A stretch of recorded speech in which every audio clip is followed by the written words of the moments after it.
Hello friends, PYQ series में solve questions answers लेके मैं अभी आपके समक्ष आई हूँ। इस बार दिसंबर 2013 के क्वेश्चंस हैं, नेट पेपर 1 के।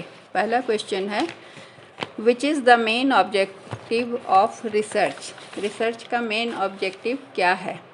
To review the literature, to summarise what is already known, to get an academic degree, or to discover new facts, or to make fresh interpretation of known facts। तो research का objective यही है कि new facts को discover करना या fresh interpretation, जो already known facts है उसके बारे में फ्रेश करना, मतलब जहाँ तक स्टडी हो चुका है उसके आगे स्टडी करना। रिसर्च हमेशा रिसर्च है, मतलब पहले से जो सर्च हो चुका है उसमें फिर सर्च करना, मतलब उसको आगे बढ़ाना। अगला क्वेश्चन है, sampling error decreases with the. Sampling error क्या होता है?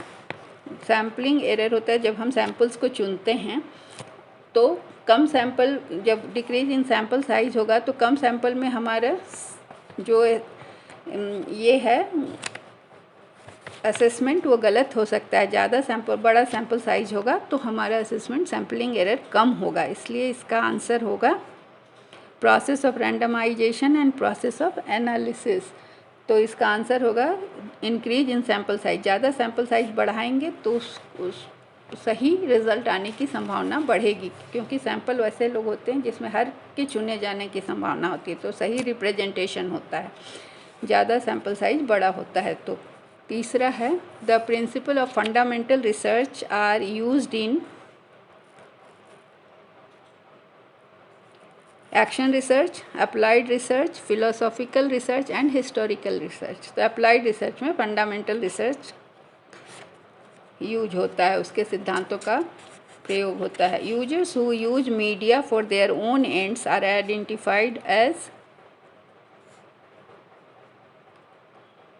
जो यूज़र हैं और मीडिया को अपने साइड से यूज कर रहे हैं तो वो एक्टिव ऑडियंस माने जाएंगे ना। पैसिव तो निष्क्रिय हो गया, पॉजिटिव और नेगेटिव नहीं। अगला क्वेश्चन है, classroom communication can be described as exploration, institutionalise. Classroom communication can be described as exploration,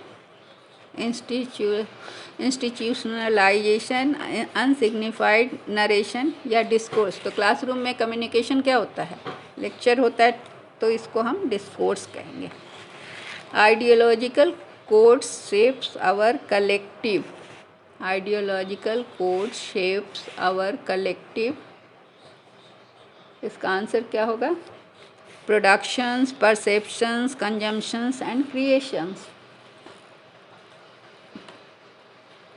public discourse to structure talk.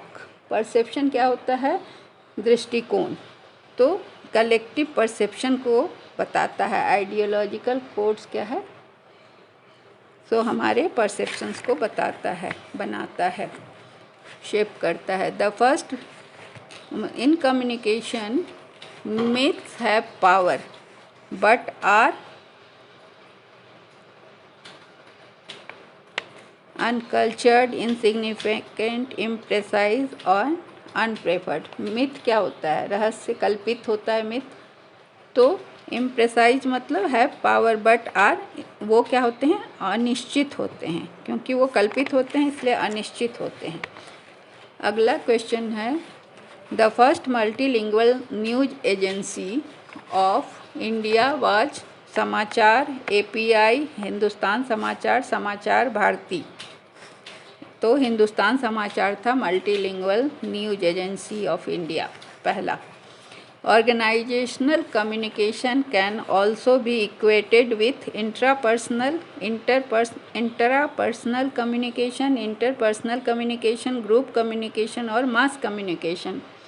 So it can be said, organisation एक ग्रुप होता है ऑर्गेनाइजेशन में, तो ये कम्युनिकेशन ग्रुप कम्युनिकेशन के तहत आता है। अगला क्वेश्चन है,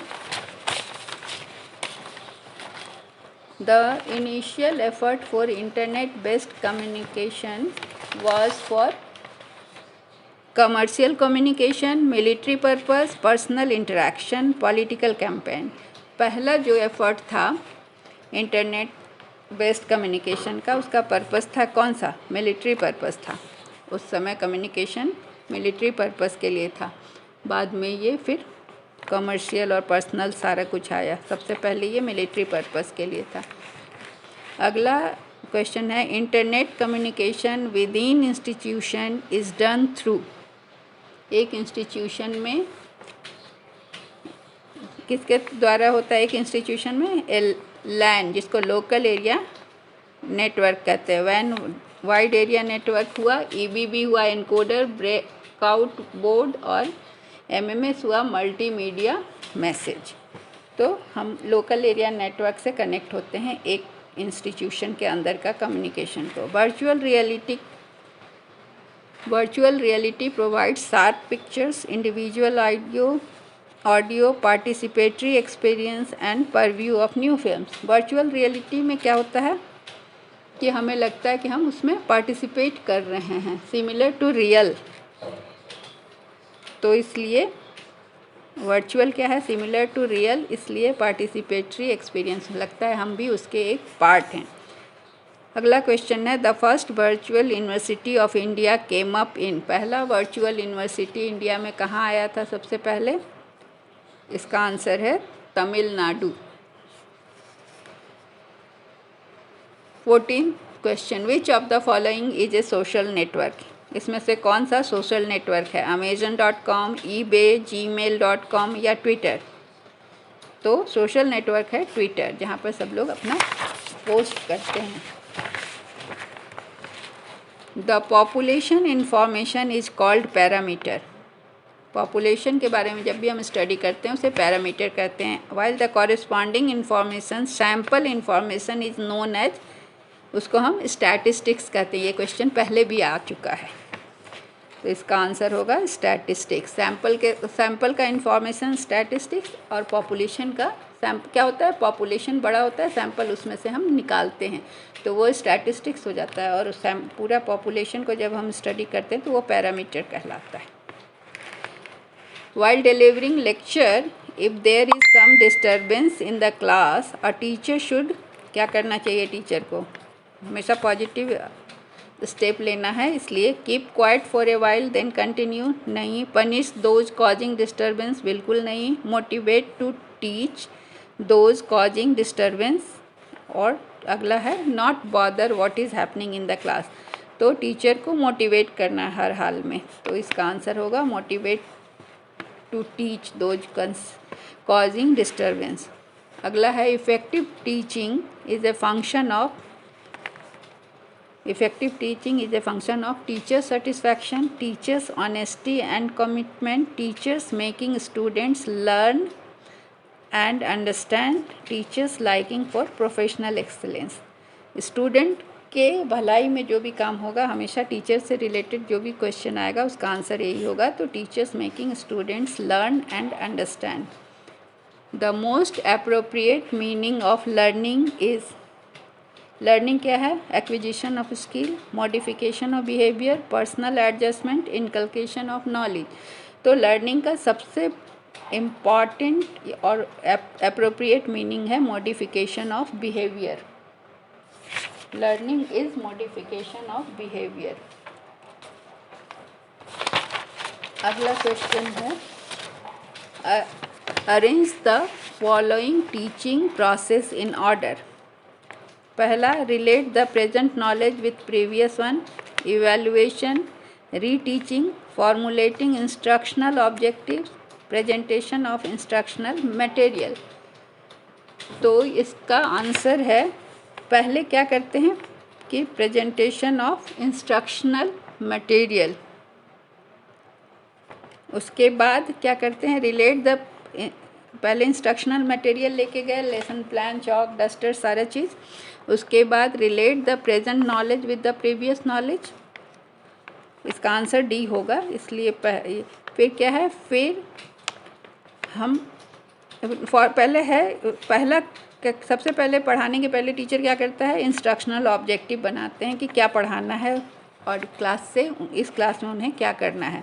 फिर वो करते हैं क्लास में जाकर प्रेजेंट नॉलेज को प्रीवियस नॉलेज से जोड़ते हैं उन तब पढ़ाई शुरू करते हैं उनके प्रीवियस नॉलेज को जानने के बाद। फिर इंस्ट्रक्शनल मटेरियल प्रेजेंट करते हैं, उसके बाद वो